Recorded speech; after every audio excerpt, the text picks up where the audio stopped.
It is the #1 skill of an entrepreneur. If you can't sell, you suck, you know? And the reason I mention Asians, I am very shy. Very, very shy. You know, I came back from Vietnam, and I could kill people, but I couldn't talk to people. And one day I said to when I decided to follow my rich dad's footsteps, I just said to him, I want to be an entrepreneur. He says, you got one problem. I said, what's that? I said, you're shy. I said, what's wrong with being shy? He says, you got to sell. You got to handle rejection. #1 skill. Can you handle rejection? Answer is no, I couldn't handle it. So I said, I still don't want to learn how to sell. So this was in 1973, I was 25 years old. And my rich dad said, how's your love life? I said, it sucks. He said, you getting laid? I said, no. He says, because you can't sell. You guys got it? So when I talk about what skill do you need, when the shit hits the fan, you better start selling. So the reason I recommend this education is you've got to learn certain skills. You must learn the internet today.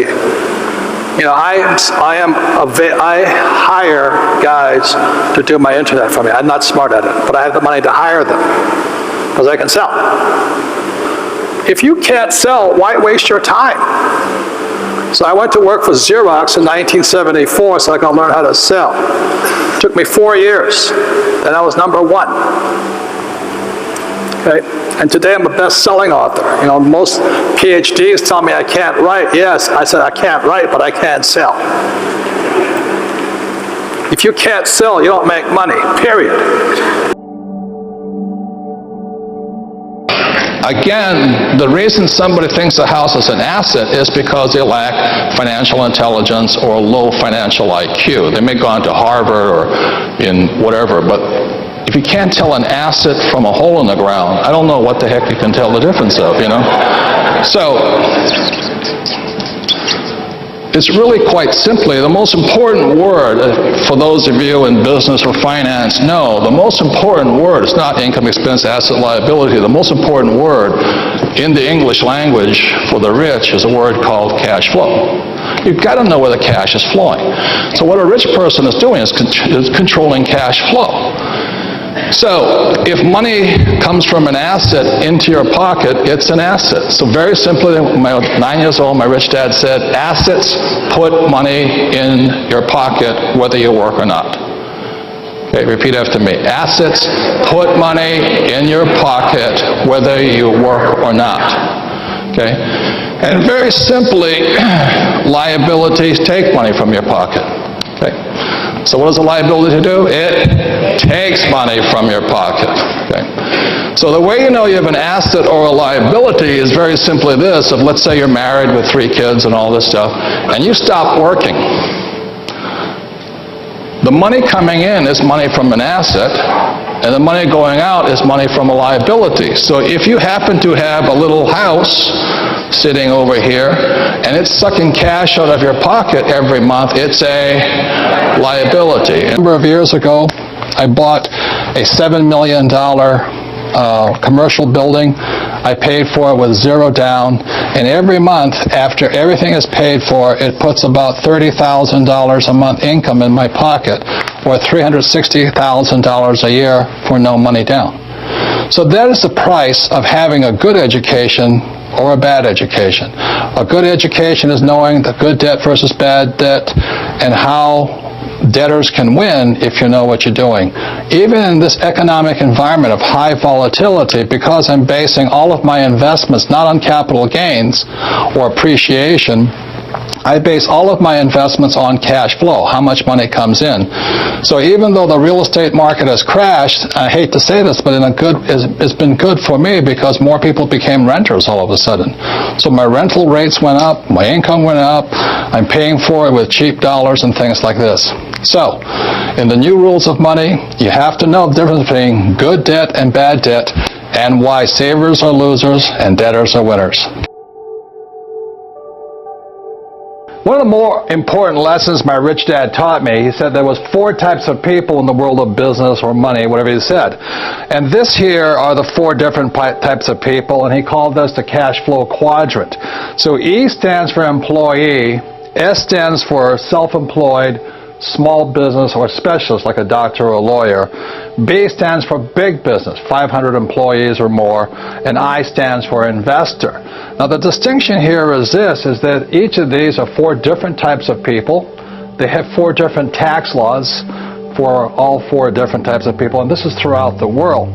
But it was my poor dad who always said to me, you know, son, go to school so you can get a job.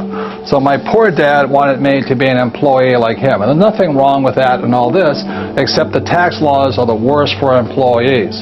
As Warren Buffett says, you know, he, as a business owner and investor, he pays a lower percentage rate than the employees. And many employees are having a tough time today. Not only is there high gas prices, but there's going to be higher taxes. My mother wanted me to become a doctor or a specialist or a small business person. And I said to my mom, S stands for smart. She says, you got a good point there, because I didn't do well in school, so I wasn't going to make it there. It was my rich dad who advised me to become an entrepreneur or a big business owner like Bill Gates or Steve Jobs, Michael Dell, all those guys who created Facebook and Yahoo and all this, or Google. And he wanted me to become an investor. So my rich dad suggested I learn how to be a business owner and learn how to be an investor. And that's one of the big differences. On this side of the quadrant, these people here work for security. They work for money also. On this side over here, their key value that they want is they want freedom. They don't want to have to work at a job anymore. They don't want to have to work for the rest of their lives. So the beauty of building a business and learning how to invest is very simply that this is passive income. You work hard for a few years, but possibly for the rest of your life, income keeps flowing to you. Well, the reason the rich don't work for money is number one expense is tax. See, there's 3 kinds of income: earned, portfolio, passive. So earned income is if I get a job, that's earned income. If I'm a doctor or a programmer, that's earned income because I'm working for it. If I buy, let's say, Apple for $10 and I sell it for $20, that's portfolio income, capital gains. Yeah. But passive income, which is cash flow, is never taxed. So it's not, and so these guys are screaming right now in America, tax the rich. I said, good luck. Because most of the guys complaining, they don't know there's 3 kinds of income, and the rich don't have jobs anyway. They have assets. And so the average schmo out there, poor guy, you know, sent the kid to school, they don't learn this. So that's why in Fake, as you were talking about it, there's a newspaper article about Jared Kushner, and he explains how the Trumps and the Kushners don't pay taxes and make millions of dollars. And the reporter couldn't understand him because they're not, our schools will never teach you that 3 types of income. You wake up tomorrow morning and you're on the street and you have nothing, you don't have a single contact in your network. All you have is the knowledge and experience that you've had throughout your career. How do you build up from there? Well, I've been there many times. So it's no big deal. You just figure out what's needed and wanted and you go do it. You know, people always kind of dump on, fast food industry. If I had to do it again, I'd go work for McDonald's. And the reason I go work for McDonald's, you know, whether it's $7 an hour or 15, I don't really care. I don't really like McDonald's food, but they have the best business systems in the world. You know, how else can a company take virtually non-college educated people and build a fast food industry across the world? And they have the best system. So right inside little McDonald's, you can learn everything you need to learn about business except for the management side of it. So I just go work at McDonald's so I can learn even more. So I look at life as learning. I'm constantly learning. You know, I'm reading constantly, studying constantly. I spend most of my time with entrepreneurs. I don't spend my time with people who complain about the economy, you know. So nothing would really change. I would just go back to being an entrepreneur.